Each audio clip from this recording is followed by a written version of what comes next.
We're going to start the Redevelopment Commission meeting for June, although technically it's the second one in June, but this is our June meeting.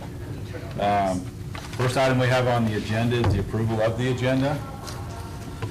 I do have one additional item that did not get put on this, it is actually a request for funding from Ice Miller in regards to the Web Wheel bond payoff invoice. So we'll just throw that on at the end of the meeting. Is there any other changes, additions to the agenda? If none, I'll take a motion to accept the agenda as presented. I'll make a motion. We got a motion and a second? I'll second. All in favor signify by saying aye. Aye. Opposed, no. Next item is approval and adoption of the minutes from our last meeting, which was June the 1st. I'm sure we've all had a chance to read through them.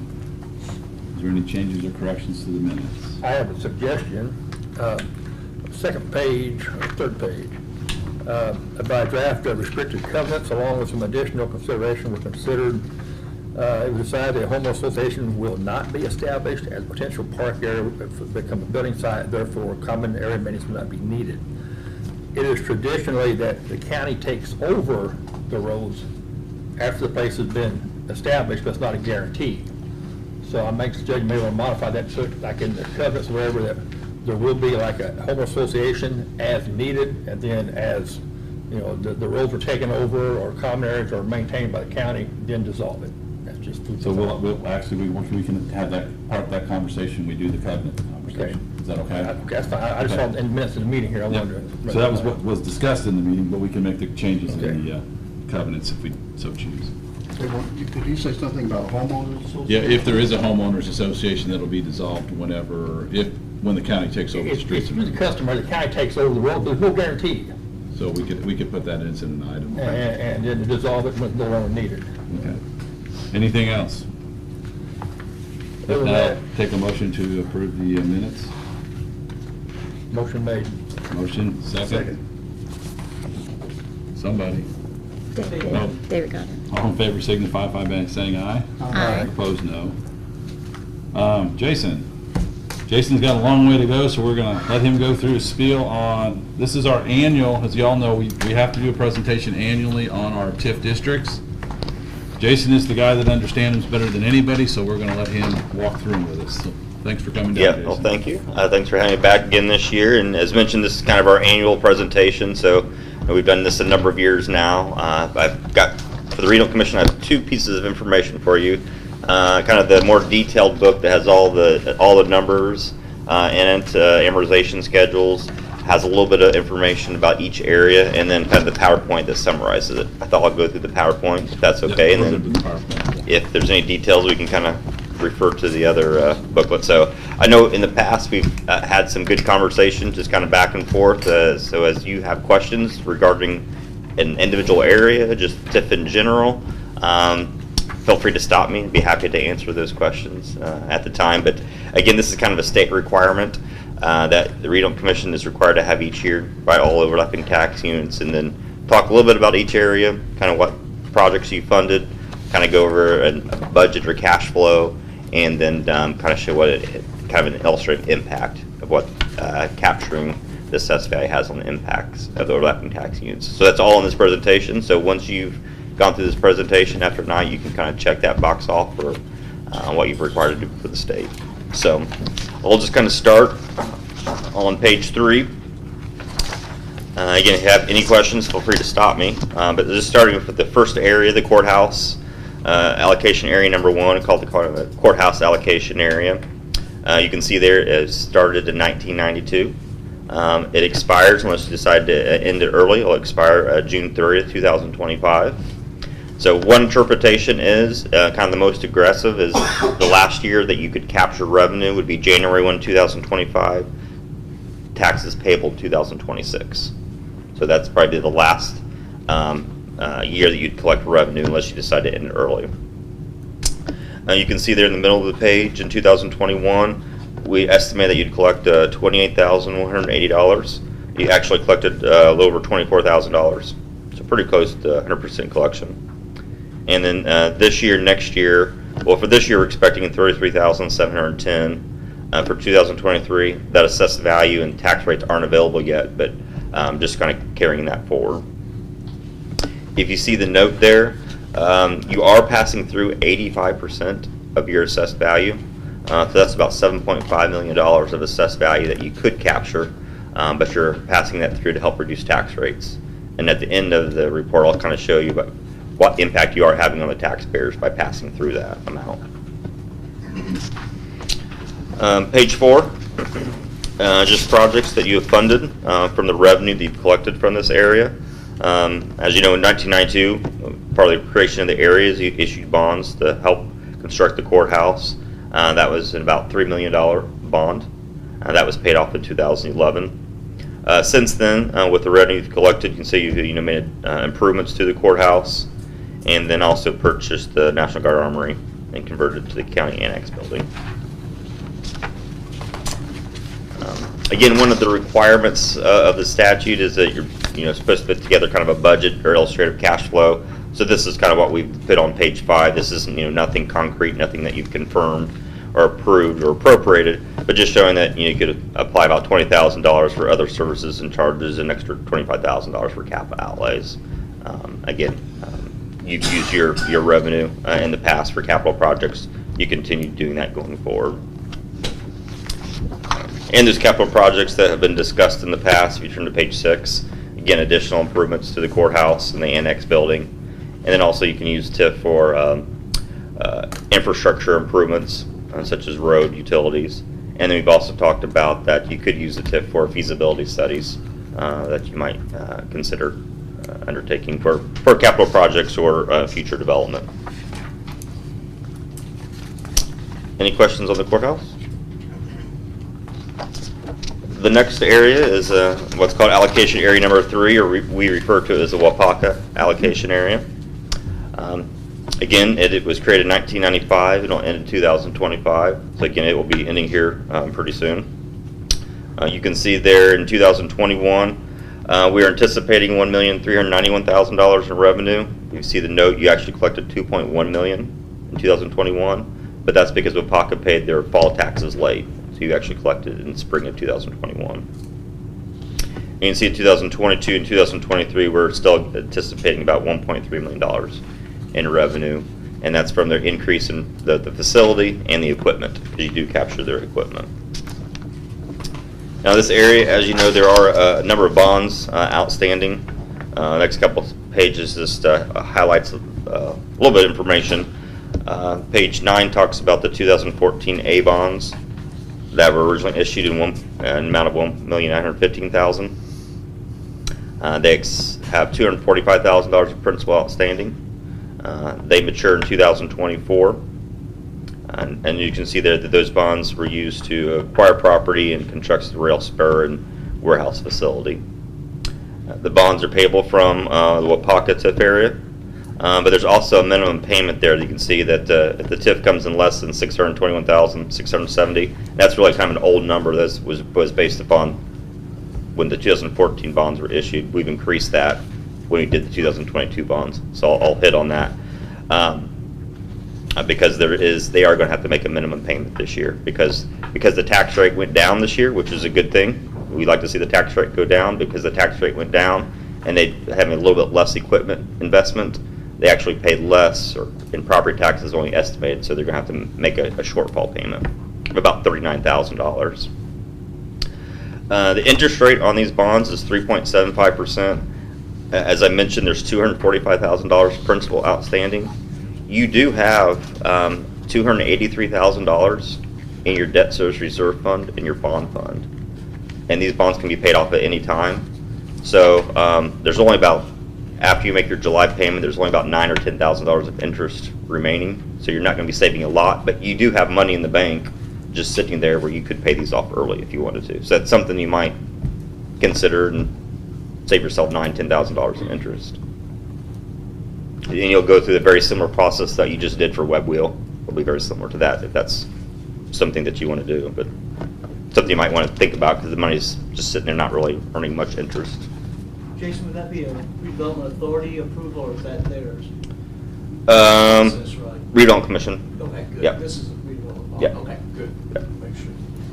Yep.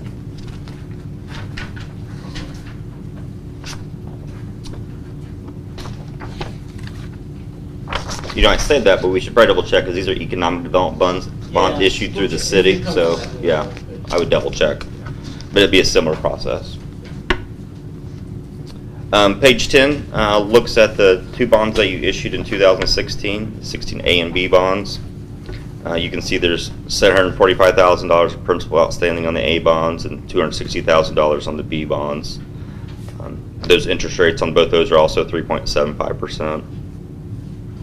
Again, you can see that those were issued to construct road improvements and repairs to the railroad, all benefiting Wapaka. Again, the bonds are payable from the Wapaka TIF area. And these are also payable anytime, but looking at your funds on hand, there's not enough money there to make those, pay off those bonds.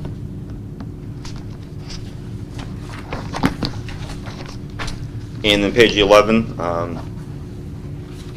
is the most recent bonds, the 2021 bonds that were issued to refund some outstanding bonds and also provide some additional improvements and fund some other capital projects. You can see there, there's $4.6 million outstanding on those bonds. The interest rate's 3.275%. Again, payable from the Wapaka TIF area. And as you can see there toward the bottom, the minimum payment now that Wapaka is required to pay each year, or every 6 months, is $685,175. So as you see from the previous schedule, we're not anticipating them to actually pay that amount in property taxes. So we're anticipating them to make a shortfall paying about $39,000 to $40,000 a year. We worked with Chris in the auditor's office. They have already been notified of the $19,000 payment that they need to make this 6 months, and there'll be another $19,000 payment in December. So just one thing that's kind of a security that, you know, when we issued these bonds, we were anticipating that you'd have a revenue stream not only to pay off the bonds, but to help pay for other projects in the area. And so that additional minimum payment that we at Wapaka agreed to, it's coming in handy for the Redevelopment Commission.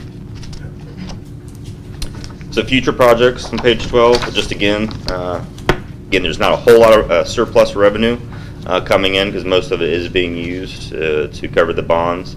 But with what revenue there is remaining after the bond payments are made, it is for future incentives and capital projects benefiting the facility.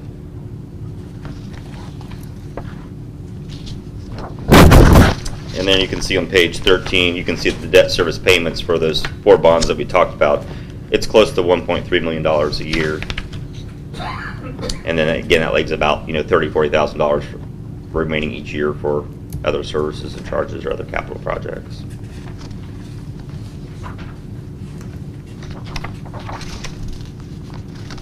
On page 14, again, this other, what revenue do you have available? Again, other capital projects that serve the Wapaka area and the facility. So we just listed a few things there that we've talked about in the past.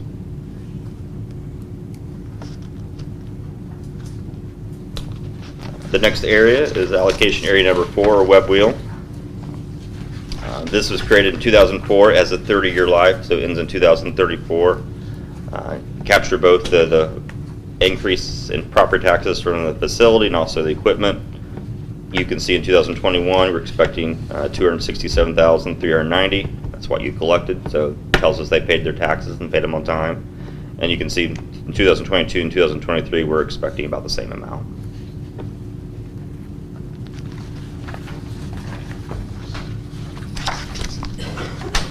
As the projects, again, this area was first created as an incentive to help web wheel to locate here. And as you know, we just recently paid those bonds off early. And then also have $120,000 to the school district that comes from this area.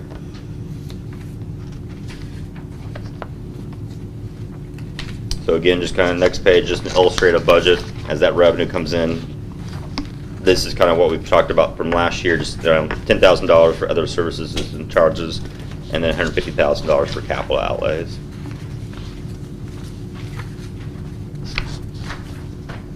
And those capital outlays, things that we've talked about in the past, shown on page 19, public infrastructure, access roads, and again, feasibility studies.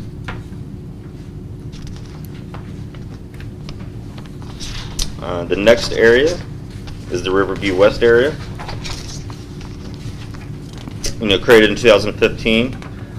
This expiration of this allocation area, it's 25 years, but it doesn't start until you issue bonds.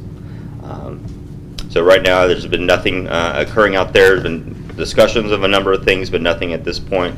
So you can see just collecting about $400 a year. And then the area was created to help pay for public infrastructure and site preparation. So as that area, something does occur out there, that's what that TIF will be used for. And then the next couple areas, TC1 and TC2, you can kind of see there's really been no development out there since we created those in 2019. Talked about for TC1, potential hotel and apartment complex. I think those are still under discussions, and we're running some feasibilities on those right now. But if that were to occur, that's going to help pay for a lot of the infrastructure and amenities surrounding that area, help support it. And then TC Area 2, again, nothing's happened out there at this point, but you can see on page 28, for potential proposed future projects that have been discussed.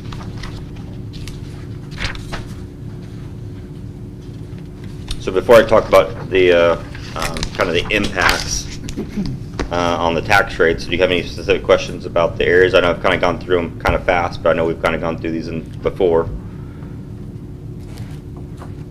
But really, all your areas are, we've paid bonds off early. The Wapaka bonds, the TIF, even though the tax rate's gone down again, which is a positive thing, there's still enough TIF covering the bond payments, and you're still getting that little additional amount from Wapaka. Your other areas where we paid the bonds off, that revenue is available to do other projects. The cash that we have in Wapaka potentially pay that TIF off. That would make it pretty thin, wouldn't it? The small bond issue? Well, right now, where it's setting at, you can't use it for anything else. It's in the debt service reserve fund and the bond fund, so you can't use it for other capital projects. Right, it's all related. but if we paid it off, it'd make the pile pretty thin. Right, yeah. Yeah. What happens if the bonds are paid off in that debt service reserve fund? Do you use it to make the last payment? Yeah, Okay. you typically That's do. what Yeah. Okay. That's what I thought. Yep. Yep. Well, there's no questions on the specific areas. This schedule here kind of shows kind of like our TIF 101. We talk about when we create a TIF area, all the assessed value that's there, all the property taxes that the taxpayers are currently paying. That continues to flow through to help fund the budget of the county and the schools and the township and the libraries. And then as you have new development, that green areas, that's what you capture. So that's all the new facilities, new equipment. That generates all the tax increment that you're currently collecting. And then once the TIF area ends, or like the courthouse allocation area, as you pass through assessed value, all that assessed value will get added to the tax base of overlapping tax units. So what we've shown here on the next 2 pages is for the courthouse allocation area, the top part of the schedule is the current situation based upon 2022 tax rates, tax base values, and budgets that are payable for property taxes. So you can see the courthouse that's located in Tell City.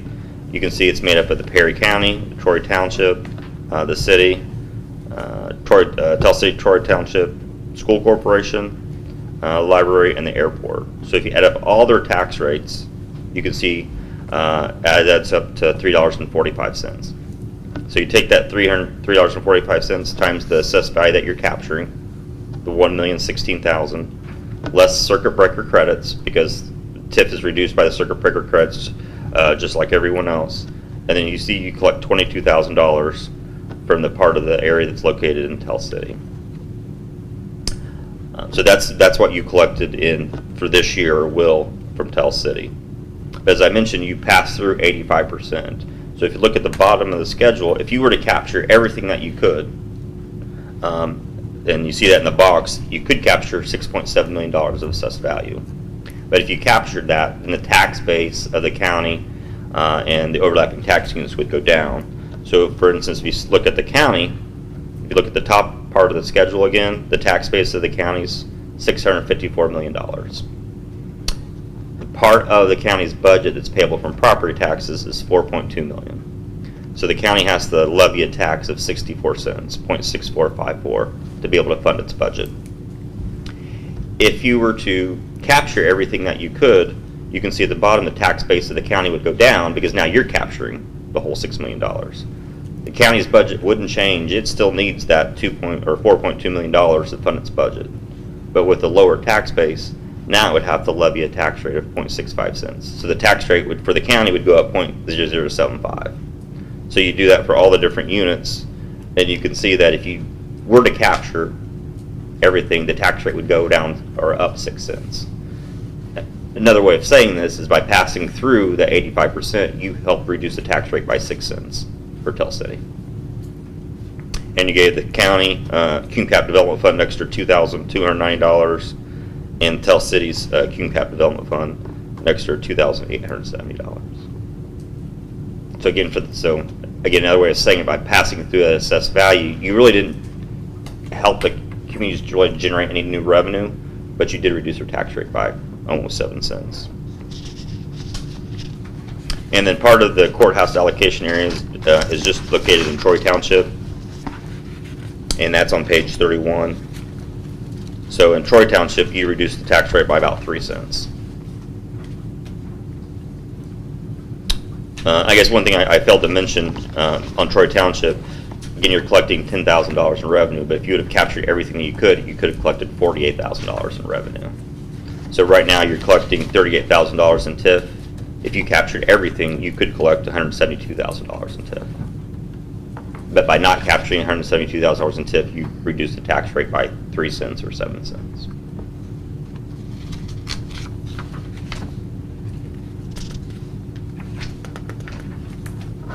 So again, kind of the goal of the board is to help, again, increase that assessed value over time, keep putting capital improvements into these areas so that when they end or your projects are finished, you're not passing through $6 million, but you're passing through 20, 25, 30 million.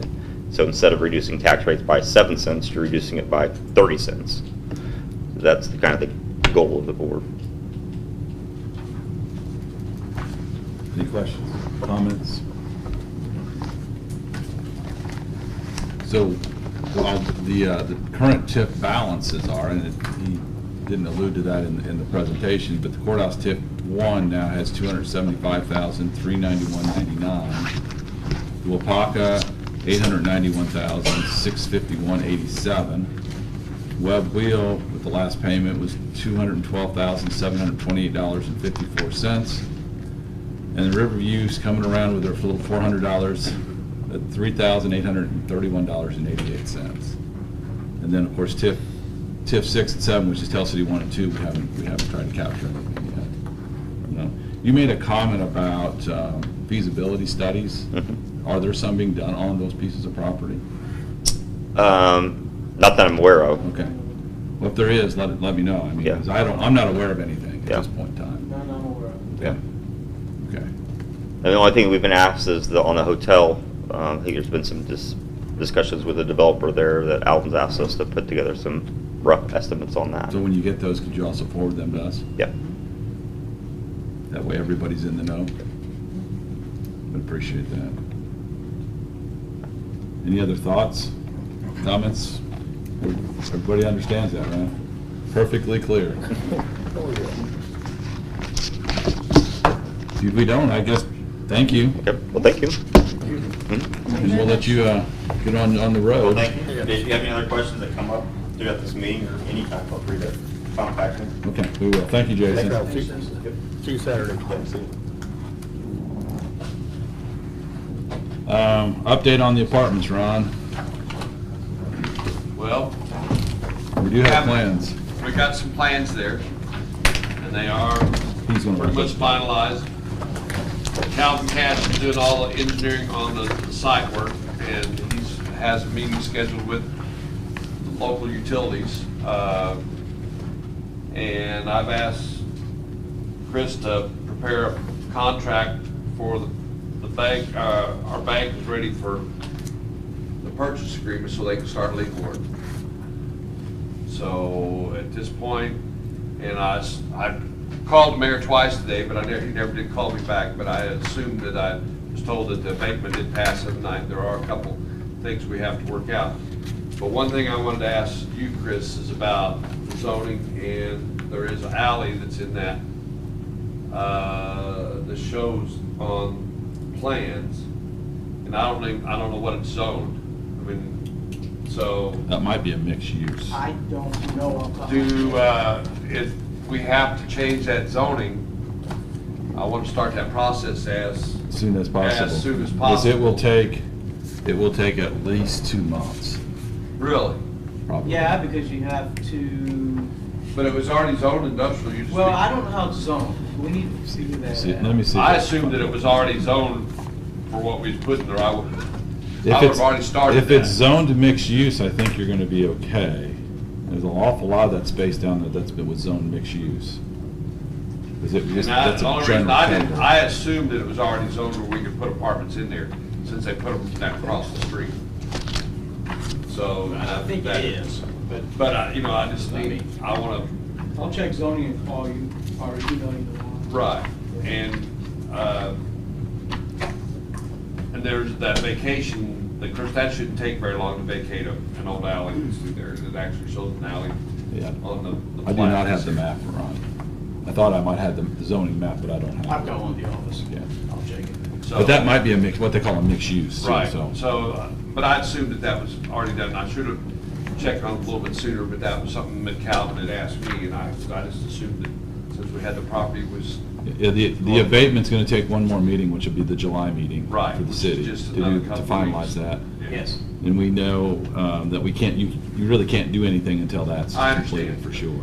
but if we have the contract, and if you do approve it, then at that point, we could go ahead, send that, he could start the legal work, which would be good for, I tell him to start one after the meeting, so which would be, it would be good for 30 days or whatever for the legal work to, so we can close the laws, close the papers. You have to submit to the state also, correct?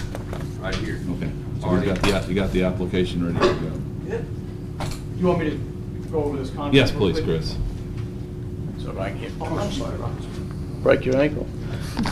It's a good start to thing.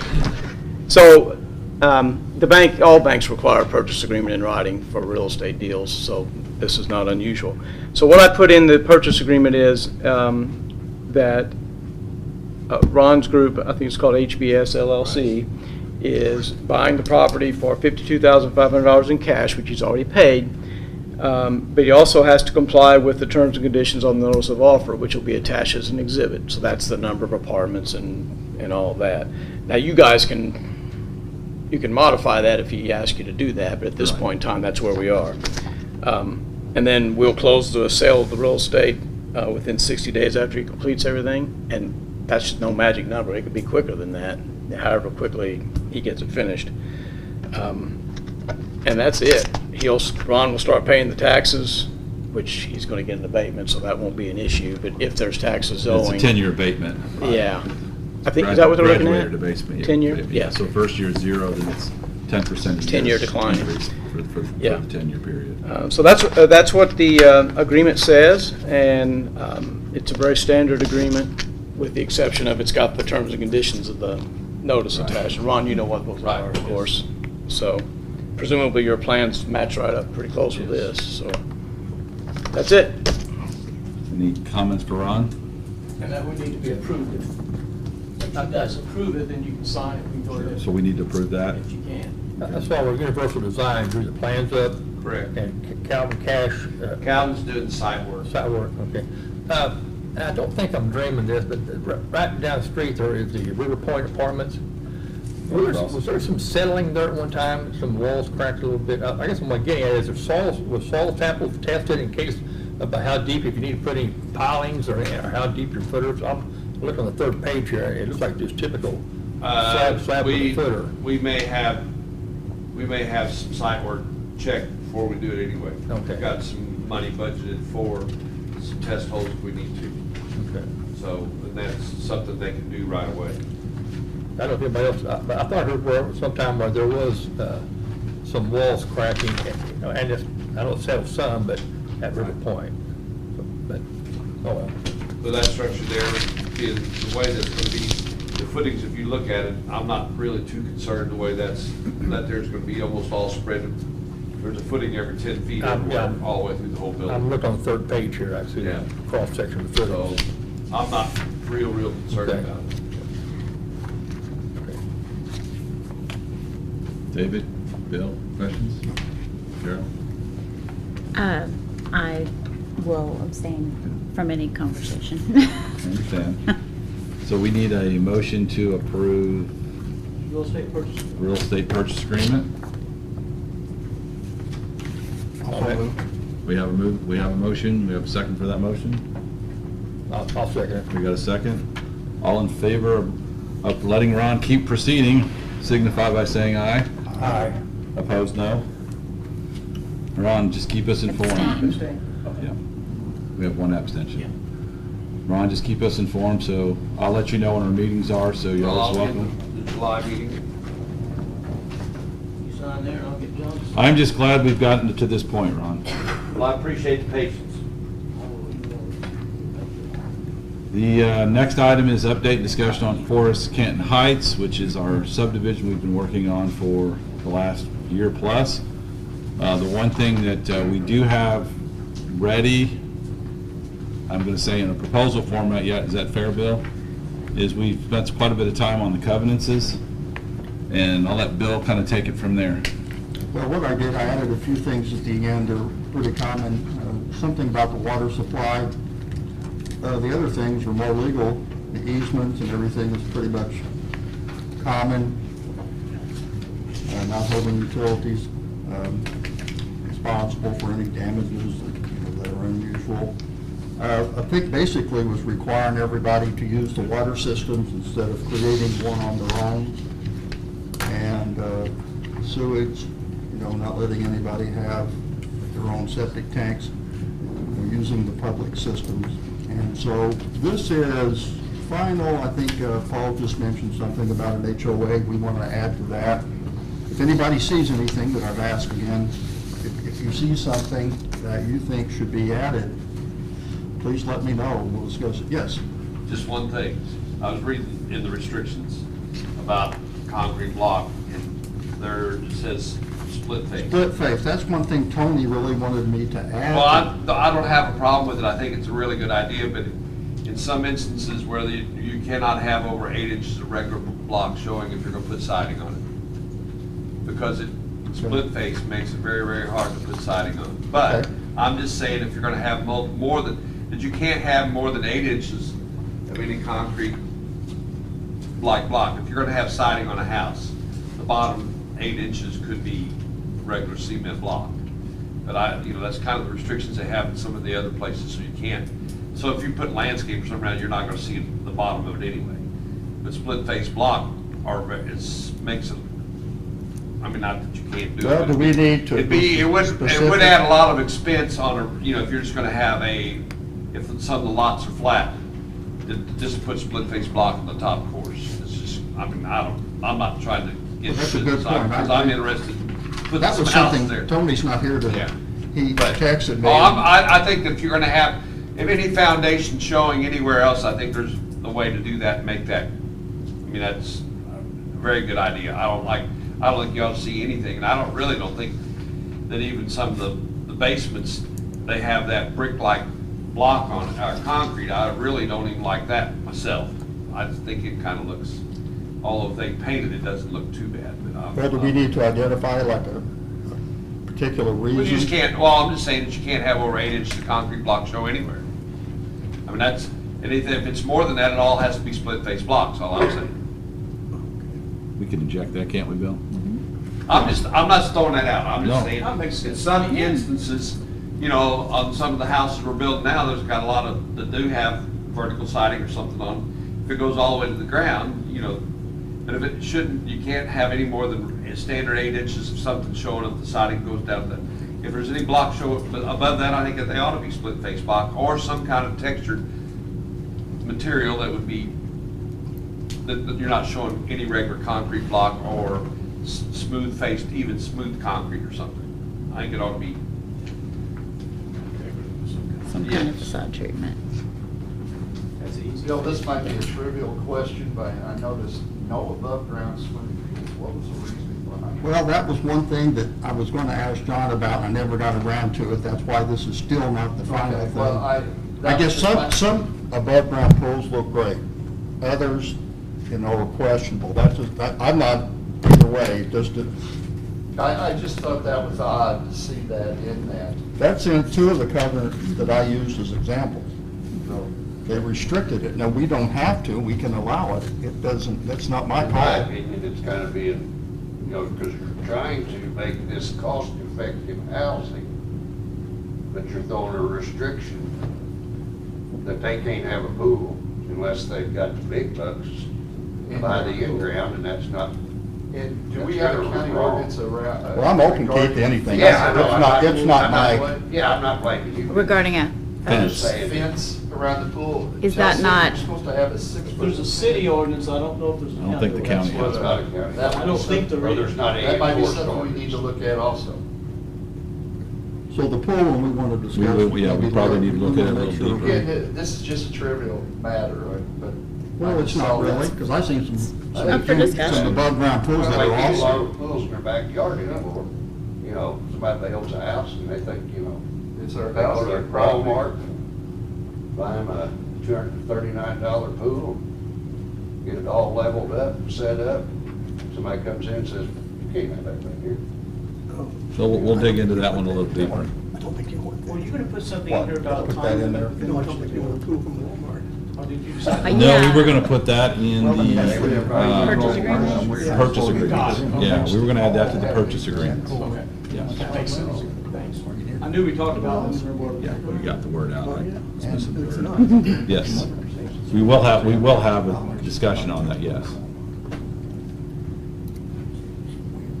Any other thoughts? So that, then the covenants is gonna be a little bit of a work in motion. I think we've got it pretty doggone close, until we really get to that point. So I actually sat down I went to the city council meeting and the city ARP meeting, and on Monday, the city council has proposed for $150,000 for this project to actually fund the sewer line for the project. And their rationale was this: they know it's not in the city, and that was a sticking point for a while, but it is a city sewer, which they will also get city revenue off of that sewer line. So they believed, and Larry Kleeman kind of made that comment. Number one, this is going to bring tax revenue straight into the school corporation, which he was very in favor of. Number two, they know it's good for the community. And number three, they're willing to fund it with their own ARP money, which I think is said a lot to me. So that is in the works. So as we get into that part of the process, we have at least ironed out at least part of the funds that we're going to need in order to get this thing going. But I was a little surprised that they were all in favor. There was really no major negative discussion on their ARP funds. So yes, we are still coming. We're still coming. Whenever you guys, whenever you all get organized, we'll be there. We've got a couple of hurdles, and hopefully we'll get to the infrastructure. And we're probably going to lay that out the same way, specific items, and what we estimate the cost of those specific items are going to be for the forest can heights, and just try to keep working it through that in that regard. So timelines, and these are still very, very rough. Kenny has completed 99% of the plans for elevation and water runoff. They're not quite ready to go to the state, but they're pretty close, which means we're planning on in July submitting our rezoning request. So I'm gonna have to get with Chris on that to fill out the zoning request. We're going to rezone to R2, I believe, which is residential, single-family residential. Carol sent me information on that, I'll work on that tomorrow. Okay. So that's our plan right now. It's commercial. That's going to that usually takes about about 60 days-ish. We've already met with the advisory committee for planning and zoning preliminarily. So we got through part of that hurdle, but I didn't want to submit anything until we had everything ready to go. So I think we're going to be there in July, so that's going to happen in July. I'm going to sit down and I'm actually going to probably talk to Dan Lettering to see if he'll help me do this, and Kenny, to start getting some cost estimates. So we have an idea of what things are going to cost us. A little more cemented than what we already have. We're still estimating at about $1.1 million for the project. And I'm hoping that we can get a little closer on that. We also know that there's some things that we want to do ahead of time or first, and some things that we can follow up with, like the streets and that sort of thing. Although we'll have it all to grade. So that should be happening in July, early August at the latest. Depending on how that all comes out and our funding available and the zoning, I'm still looking at maybe late August, early September to start at least getting the property into the proper grades. Hopefully we can have lots available early 2023 at this point. That's kind of our temporary plans right now. And we're trying to do a lot of things at the same time. You know, Bill's been working on covenants as we've been working through as much things as we can simultaneously. So all's not lost at this point. So our plan is to continually keep going. We're going to plan to keep on going. Approximately how big is that, lack of a better, that commons area, the island? Approximately. I don't know. I'd have to do the math on One it. thing you may want to That's consider- probably going to end up in homes, though. I know. Yes. But you may want to, I don't know if that needs to be in your state submittal, if that need, or the permanent. Yeah, and One thing you may want to consider there is if there's, like, depending on the size of, you know, if they're half acre, you know, they won't be that big, but yes. yeah, that if you can split them to where you don't have what we have on Tell Street with transformers sitting in the front yards of homes. Well, and that's when we I did. talked to Steve Simon, yeah. he said, well, you know, sometimes you don't have any other choice. They're not going to be There's they're not always- going to be in the front. They will be in the back someplace. Yeah. Kenny and I went through that, so it looks like on the frontage, we're going to pretty much. But in that area, you may not have a choice. If you Well, we can still put them. I think we can still locate them more into the backs. They're not going to be on the street. I do not believe they're going to be on the street. That's not how we got the plans drawn up. Looks like, well, of course, didn't know if there was water and any- gas are going to be more in the front, sewer and electricity and. a way to split it to where Yep. you can make 3 lots instead of 2. Yes. So the plan is not to put them on the street, correct? For a lot of reasons. One is a safety reason, one is that they just don't I look mean, it good. just looks terrible. Yeah, they don't You look very can't, nice. you can't camouflage. Yep. So any other comments, conversations, thoughts? So we're still progressing. Still a lot of work to be done. Financing is still going to be a big challenge. We know that. Aaron and I have talked about the ready. We talked about that at the last meeting. We've been talking about the ARP from the county. We do know we have some availability, as Jason alluded to, from some of our TIF dollars. Possibility of how we can finance some of that, use some of those dollars to finance at the same time. So we're looking at the ability to figure out how we can do this and not the ability how not to do it. From my conversations within the community, and Paul and I have talked about this, I've had a lot of positive comments. I've had really no negative comments. My comments that I've been hearing is you have to proceed because we need homes.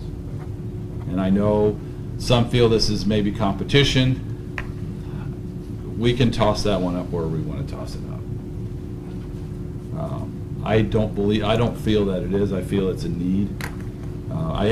One thing I have been encouraged though, since we started this process, we've had more people wanting to build homes.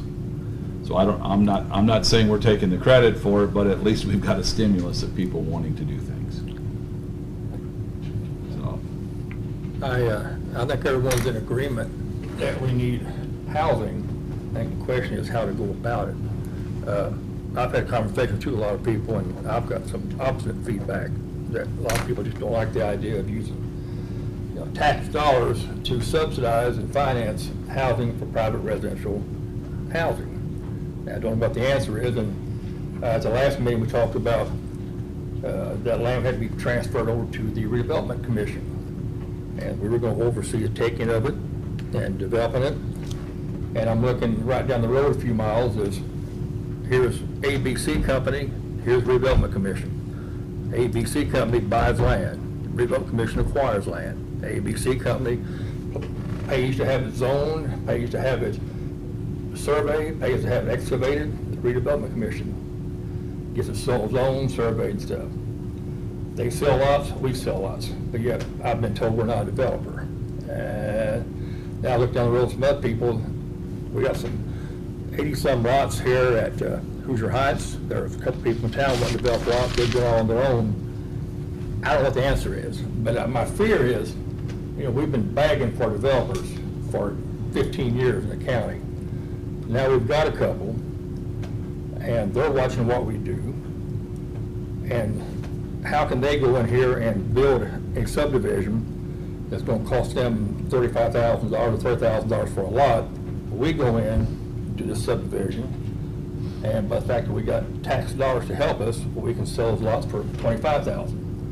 It's not going to be too long, then they're going to be out of business. Then we're back to square one where we were 15 years ago. So I don't know what, you know, I know everybody knows we need housing, but I'm not sure how to go about it. And probably the difference on that, Paul, too, is they haven't done it yet. And they've had many, many years to do it, which is one thing, which is one reason this kind of started. The other reason was to take some of the risk away from the developer, the private developer, which we've done, which will take that risk away because the county entity can take that risk. The hope here, and we've mentioned this at other meetings, is that we can get a lot of different builders in at the same time to build a lot of houses a lot faster versus one at a time. So that's the other side of that. Yeah, there is. That's the other side. Two ways to go. So everybody's in agreement we need housing, we need growth. Everybody agrees that. The question is how to go about it. And I would hate to see that some upcoming developer has to fold up because of something that we've done. And I hope it's not the case, but I'm looking at the whole picture. And what I'm hoping actually is we can help them get ahead because we can take some of that infrastructure, we can take that infrastructure risk away, and they can make, they can make the dollars on the home. Guys like Ron wants to build houses, he comes and gets a lot and builds a house, but somebody goes in to do the excavation work and buy the land and then actually develop it, and it's a little different, so. And anyway, that's the reason that we went down this route. I just want to make that comment. And I'm glad you did. I'm glad you did. If we all agree all the time, everything, somebody's not thinking, you know, stuff, so. So we're sort of playing on the same level. These developers, they could come to the county and ask for some sort of tax abatement or something to help them out, but they have not done that yet. That's correct. I know Ron has at Tell City, but for the county, we can give them incentives to try to help them out also. Well, and I think, and when we first started this whole project, the biggest cost of doing this, and we're learning this very, very quickly, is getting, number one, getting all the paperwork together. That's expensive. You know, just stuff like this and this is not cheap, number one. Not cheap. So before... I don't think I'm joining with this, dude. I'm not talking about you, Chris. But that was part of it, and then as you look at developing the infrastructure, I mean, you know, if we're looking at, if our numbers are right and we're looking at $1 million as an example, the question is who will want to do that? And I think if you look at part of why development stopped within the city of Tell City is when they took away the incentive for the city to pave the streets. When the city decided we're no longer paving streets, we have seen basically nothing happen. And it's because the developers can't get enough money back out quick enough, because as Ron knows, as a developer, the key is you get in and you get out, right? Sure. You get it in, you get it built, you get your money and you move it on. It's all that front money up front, because You got to get it paid for. All that, then you turn around and give the infrastructure to the city. Yep. I mean, I put it all in, then I got to give it to you. Yep. So that's really where this whole concept really came out of. So we knew that one of the things that we struggle with within the county, and this was in that letter format, which I don't know if you all have gotten that yet, but you're getting it. I think they may be put in the mailbox or something, but you're getting that. But we kind of put together the why and what the responsibility of this commission was. I think Charlie, you may have gotten a copy of that.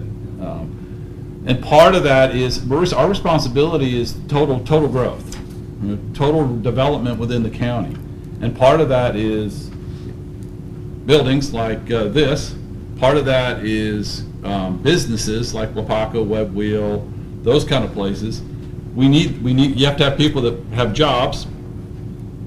Okay, we know we have to have quality of life.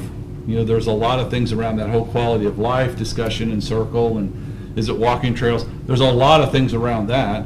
But one of the things is, if we don't have people, we don't need either one. And they have to have a place to stay. And Aaron and I have had this conversation when Wapaka's decided to shut down the Tennessee plant. We're in trouble here, folks. If we have 20 families, is what the last number I heard, that want to move here, once they move, if there's no place for them to go, they're going to go to Spencer County, they're going to go to Hawesville, they're going to go to Owensboro, they're going to go to Santa Claus. That's not good for us. Maybe it's good for Ron, I don't know. But once they move there and get established, they're probably not coming back. And I think we've been behind this thing way too long, which is why I've been pushing on Ron, by the way. Because that would have been nice to have done. So there's the 3 tiers that we have to constantly be juggling, and we have to juggle our dollars in those 3 tiers. But John, the bottom line is, it's only going to help the county, the tax base. And Definitely. even if we give to these other developers some sort of abatement, that in the long run, it's going to help. Well, us. and I think that's happening right now, is it not, Aaron? One of the other developers is in line for potentially some of this ready money. And we had that conversation publicly, that if we can help them do that, we're willing to help them do that. Okay? We're all vying for similar dollars, I get that. That But would definitely level the playing field. we have to try to do the best we can. But we You gotta need to keep do them this in quickly. business. Yes, and You have to I'm keep them working in with business. Big Schools very closely on ensuring that they do get some ready funds to help move that project Yeah. forward. I think especially now that things are coming in so much over budget, maybe they wanted, they bought the property 2 years ago and have plans to do it. Well, costs have completely changed, so whatever model they had then is having to be readjusted. And we are- So in their respect, we're trying to help them also. Oh, you have to. I mean, And if in not, we're other- going to be the only game in town. Well, and that's true, and the part of redevelopment, again, is the 3 tiers. We have to be able to help with all 3 of those tiers. We just have to. And I think people realize. To Paul's, not competing with our developers, I think is very important, so that if you sell lots cheaper than what they can, then that's competing with them. If you sell lots the same, then you may be working with them and take that additional revenue and help them also develop. Which we're indirectly doing with the ready funds. Right, I think Right. whatever incentives that the RDC would have to equally, in some way, be offered to other developers to get them. And also, as long as we have dollars, which would be TIF dollars in this case, it's never been approached to this group to help with housing, from private industry, which we could do in reality, right, Chris? Residential TIF fund. Yeah, we can definitely do It's a process, that. but you can do it. But it's never come this far, and I keep wondering if it never came this far because it never was stimulated to come this far. We just got something from the state, an email regarding residential TIF. So, It's becoming a hot item. residential TIF's only been in existence 2 years. Yeah. A year or two. So, And in it's fairness, it totally- has. Totally required too. You've got to have the city, you got to have the school district and 2 or 3 other people have to be on board, and there's a lot of steps to get to that point. It's a ton of And steps, and but it's it doesn't- doable. Oh, yeah, And- and it will work, because we've looked at it in several other, we looked at Spencer County a couple places, but it's still a. You still gotta have the upfront money, that's. Sure. Correct, That's the and you problem. have to have a developer in a lot of cases that will, in essence, buy the bonds. That's That's when it exactly works the best. They buy them, get paid on them, and get paid off by them. And they'll do that if they know they're gonna sell the lots in a reasonable period of time. Correct, which has been our challenge, and when that was part of the beginning of this conversation, a year and a half ago. Our challenge has been, and when I talked to Dan Lettering about this, because he's the one that I know that's been involved in this, he's been sitting up there for 20 years with lots. Probably. And he said, and his comment was, I don't know if I should have stuck the money in or not, but I did. He said, I'm going to live with that decision. And then when I asked him about our project, he was extremely favorable, because he sees that, number one, it's a lot different style, but he understands that we have to accelerate our growth, and that's what we're trying to do. But I think. if we can make the same efforts toward private developers too, I think would be. Which we will, because part of that would be, and when I talked with the case builds about this, is they can come in and build the homes at zero risk in this subdivision. Oh, as a builder. Yes. That's one thing about it, though, you know. Then they have zero risk in it. No, yeah, the builders I all be want taking the advantage. county Yeah. to be willing to help a private company that's gonna lock down there and not let anybody from outside come in. Yeah. Where this, It's wide up. you It's a- find your bill, It's a total different concept. absolutely. Total different concept. And So that don't mean they won't be building two different price breaks too. that's That's right. exactly right. His private subdivision may be a little higher, a couple ticks higher than this over here. So you're not competing against yourself. I don't like to compete against myself. I mean, I'll come over and build a spec house all the time, but I don't want to have two over here because I don't want to have in the same price range, because then I'm going against myself. So And he may be, you know, it may be, So we're learning along the way also. And I understand, you know, what Paul's comments, but I also understand that if we don't grow, we're not become non-existent. you create That's a hurry that's- too. When that there, if it starts going, that makes, if somebody comes in, doesn't want to be there, he's got another one down the street, guess what? Yeah. It's still. And I think we have the people. I think we have the people that want to move. Sure. Well, I think it's also pretty understood that any real development's gonna be outside the city limits, because there's really no more There streets. is, well, even the Lots of- case books are outside the city. Yeah, lots of We're town. all in agreement that housing and population growth is top of the priority. It's just the details on How do we do it? how we do it. And this is kind of where we've kind of landed. Right. This is where we've landed. Yeah, but it, you know, like I said, if there can be to make sure that the private developers, whether they're builders or developers of their subdivisions, that they feel that the county is just as helpful. Well, to them. and with that, that's where some of this government county money is going to go. I mean, they're potentially going to get more than we are. Okay, so we've stepped up and said we want them to have some of this money instead of saying don't give it to us, give it to us, not to them. They're gonna do 81 lots versus Yeah. 27, it makes Yeah. sense to. So that's one way that we've tried to compensate that. Now, and I don't want, but the utilities, water, have you, is it gonna be served by Tell City? No, it's Antro. Antro. The only utility that's served by Tell City is sewer. Right. All of it's on the property. They're the only ones that have that capability. Gas. Gas is right there, Ohio Valley Gas. It's all right, it literally, I kid you not, is all right there at one spot. I mean, if there's an ideal place to develop homes, it's there because it's all there. Not much dirt to move. The biggest cost is literally gonna be putting in utilities and putting a road in. That's our biggest cost. I mean, when Brett Lettering tells me he can probably have the whole thing leveled in 2 days, it's telling me there ain't much dirt to move. Or they're gonna bring some really big equipment in, I don't know which. It's a shame that all utilities aren't like Southern Indiana bottom.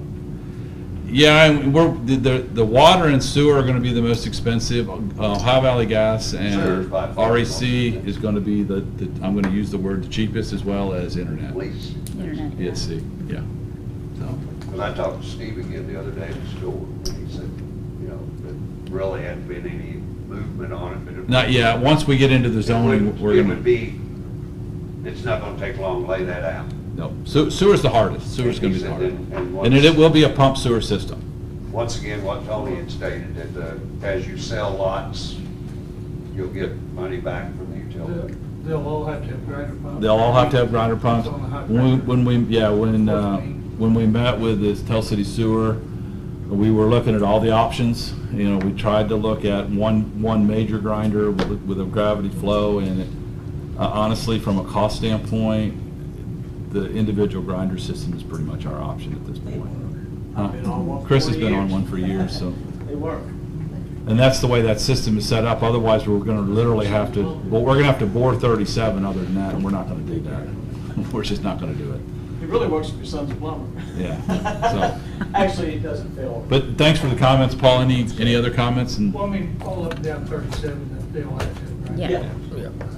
But so, we have 2 items that we need to approve for request for funds. The first item, John Shoto contacted me. They are in the process of doing another school safety program. And I think it's $2,000 is gonna be the cost of that, which is an education for and really anybody can come if they wanna come. He said anybody can help come and participate, but it's for their school officers and teachers and anybody else that wants to come in and learn, so that we can hopefully eliminate any problems that some of these schools have had around the country. I will tell you, I've been pretty impressed talking to him about this. He seems to be trying to stay way ahead of this game in terms of safety for these kids. What's that? We did something similar a couple years ago. didn't we? Yeah. So this is going to be basically a recertification, Paul. Yeah. And it's 2,000. He said it went up quite a bit from where it was. So he said it's $2,000. So I guess I'm going to ask for a motion to It's a good approve. program. I'll make the motion.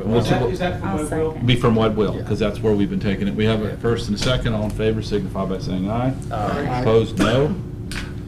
The last one, which came in after I'd written the agenda, was from Ice Miller and dated March 31, and it's $12,221.62, and that was funding for the web wheel bond payoffs and all the legal work that had to go around that.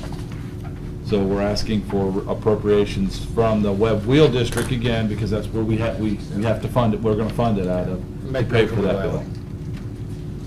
So if we need a motion to approve that, we have a motion. Gladys take care of Second, it. David, all in favor signify by saying aye. Aye. Opposed, no.